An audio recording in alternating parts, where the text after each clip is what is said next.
এরপরে প্রশ্ন হলো, সিগারেট খেলে 40 দিন নামাজ রোজা কবুল হয় না, এটা কি হাদিস দ্বারা প্রমাণিত?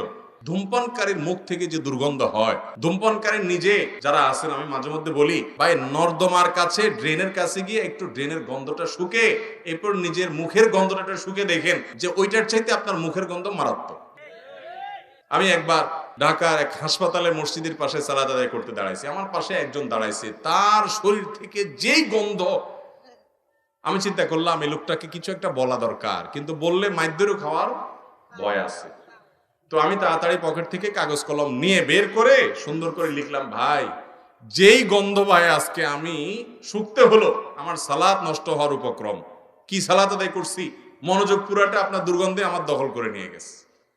তো আল্লাহর রাস্তে আল্লাহকে ভয় করেন, এটা আর করেন না। এটা লিখে কাগজটা আমি সাইডে রেখে, সে সালাতের মধ্যে আছে এই অবস্থা, আমি তার সামনে রেখে আইজো দৌড় কাইলো দৌড়,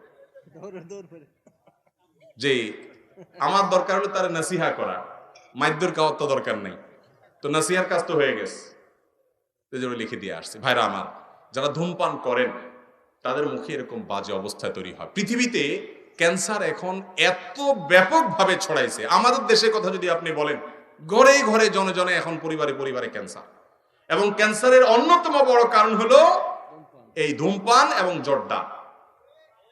পানের সাথে চাবায়া চাবায়া রকমারি জর্দা খায় না অনেক মুরব্বীরা? ইবনে মাজার একটি বর্ণনা আছে, সেটি হলো, যদি কেউ মাদক সেবন করে, মাদক গ্রহণ করে এবং এর ফলশ্রুতিতে সে নেশাগ্রস্ত হয়ে যায়, 40 দিন যাবত তার সালাত কবুল হবে না, ইবাদত কবুল হবে না। তো ধূমপানটা তো, এটা তো এর ফলে এক নম্বর কথা হলো মানুষ আসক্ত হয় না, মাতলামি করে না, মাতলামি আসে না।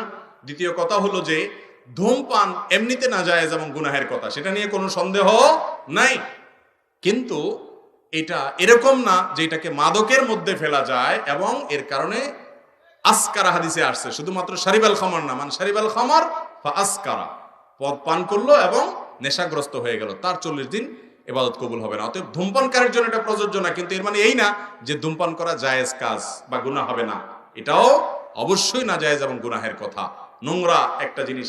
এই ধূমপান, বিষপান লেখাই আছে যেটা স্বাস্থ্যের জন্য ক্ষতিকর, তারপর আবার পয়সা দিয়ে কিনে খাই। আল্লাহ তাআলা আমাদেরকে বুঝার তৌফিক দান করুন।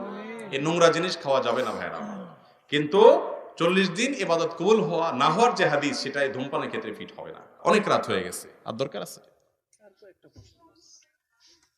দিলে তো সারা রাত দেওয়া যাবে যেগুলো আছে। তো আপনারা অন্য কাজ সারেন না, অন্য কাজ না, আপনি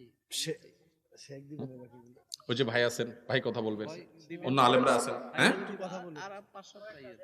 আচ্ছা, আর 2-4টা আমি বলি, এরপরে আমি ছেড়ে দিব, কারণ গভীর রাত পর্যন্ত মাহফিল, এটা সুন্নাহ বিরোধী কাজ। আমি সব জায়গায় এটা বিরুদ্ধে বলি, আবার দেখা যায় যে কোরআন সুন্নাহর কথা বলে, সহিহ হাদিসের কথা বলে আমরা এটার উপর আমল করতে পারি না। আমি ওই যে ময়মনসিংহ ত্রিশাল আমাকে এক জায়গায় মাহফিল নিয়ে গেছে, আমার চুক্তি ভাই 10টার ভিতরে আমার এই মঞ্চ থেকে নামাই দিবেন। আমার 10টা পরে আয়েশা বলতেছে, হুজুর আপনি এবার একটু খাওয়া দাওয়া করে রেস্ট করেন। আমি কেন, আপনার সবাই শেষে যাইতে হবে, তো আমরা ডেকে নেব। ঠিক 11টার পরে আসছে আমার ডাকার জন্য। তো ভাই, এটাতে কোনো সহি পদ্ধতি হলো না। সুন্নতের আমল যদি আমরা না করি, দুনিয়াতে কি করবে? আল্লাহ তাআলা আমাদেরকে আমলের তৌফিক দান করুক। ভাই যাই হোক, যেহেতু কয়েকটা প্রশ্ন উত্তর দেওয়ার জন্য কর্তৃপক্ষ অনুরোধ করেছেন, আমরা কয়েকটা প্রশ্ন উত্তর দিচ্ছি, এরপর ইনশাআল্লাহ অন্যান্য ওলামা একরাম কথা বলবেন। এমপি সাহেব নাকি আসছেন, উনি কথা বলবেন ইনশাআল্লাহ।